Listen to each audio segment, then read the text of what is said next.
Halo kawan-kawan, kita bertemu kembali di video ini untuk membahas tentang tantangan hidup di tanah rantau yang sudah kita bahas dari video sebelumnya. Ada 5 macam, maka pada video kali ini kita membahas satu persatu. Ini dengan urut 1, yaitu uang pas-pasan. Uang pas-pasan ini yang sering mengalami dan terjadi kepada anak sekolah jika tinggal di kos. Kenapa saya katakan dengan hal ini? Anak kos, anak sekolah yang sering mengalami hal demikian karena hidupnya sudah tergantung kepada orang tua, hanya menunggu kiriman setiap bulan, datang kiriman baru ada uang. Maka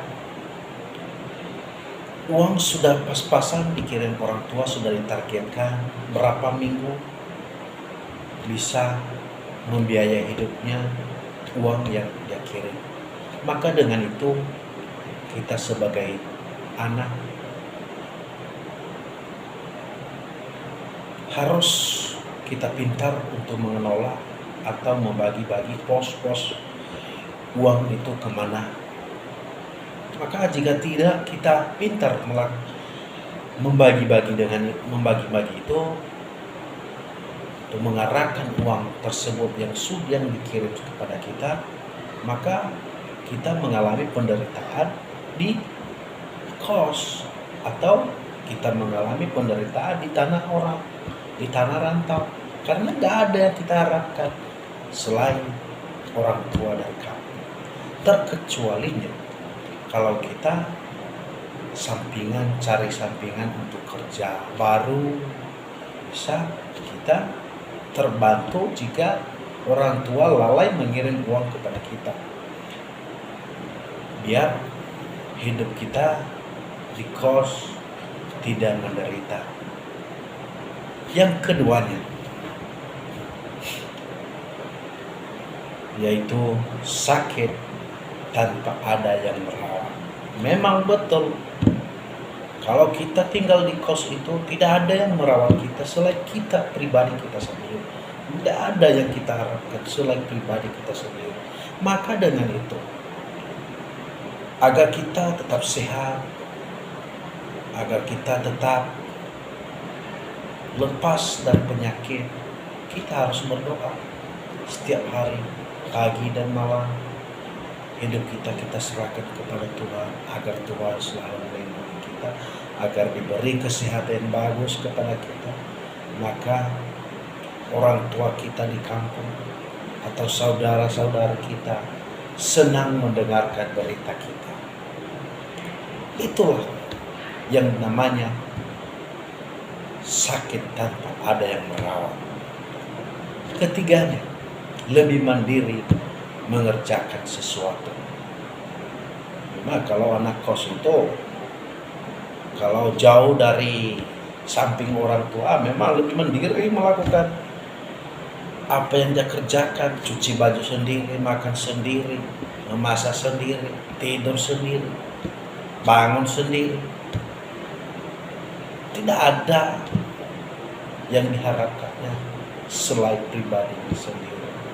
Jika seandainya dia kerjanya waktu dia masih ada orang tuanya, hanya duduk santai, tidak pernah bekerja. Jika seandainya berpisah dengan orang tua itu, maka baru dia membayangkan bagaimana rasanya berpisah dengan orang tua. Maka sebelum kita berpisah dengan orang tua itu harus kita yakin betul-betul memikirkan sebelum yang terjadinya. Maka kita harus belajar dari sebelum-sebelumnya agar tidak terkejutnya kita nantinya jika kita jauh dari samping orang tua.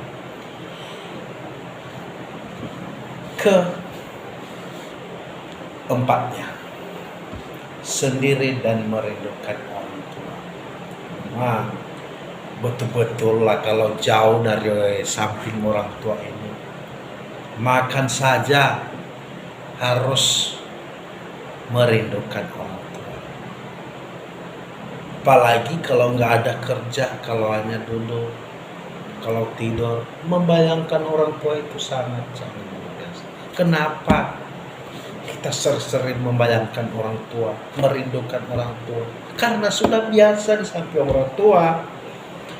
Kalau udah kebiasaan itu sebenarnya jauh dari samping orang tua, maka tidak pernah terjadi itu lagi. Walaupun baru dia pikirkan orang tua, merindukan orang tua jika dia punya masalah, punya penyakit, dia mau lagi sakit, pasti dia rindukan orang tua. Dan bila dia masih sekolah atau tinggal di kos, itu merindukan orang tua sangat luar biasa. Karena pikirannya masih belum dewasa, masih belum ada kemandirian. Itulah yang namanya sendiri merindukan orang tua. Yang kelima, belajar memiliki pergaulan.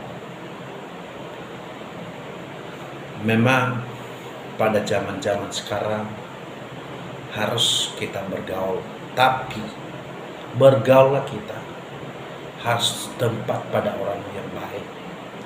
Janganlah bergaul kepada orang yang bodoh. Jika seandainya kita bergaul kepada orang bodoh, maka kita menjadi orang bodoh. Bergaullah kepada orang yang pintar, maka kita jadi orang pintar. Bergaullah, jika kita bergaul kepada orang jahat, maka kita jadi orang jahat. Makanya kita di situ harus bergaul kepada orang yang beriman agar kita punya iman. Jangan bergaul kepada orang yang tidak punya iman. Maka pergaulan itu sangat berguna sebenarnya. Terkadang juga kalau kita bergaul kepada orang itu hanya menikmati atau ada tujuannya sesuatu kepada kita. Makanya dia mau bergaul. Makanya kita harus itu bergaul kepada orang yang bisa menerima kita apa adanya. Harus saling mengerti, saling memahami. Itulah cara atau bergaul yang lebih bagus. Oke, terima kasih saudara-saudari. Salam.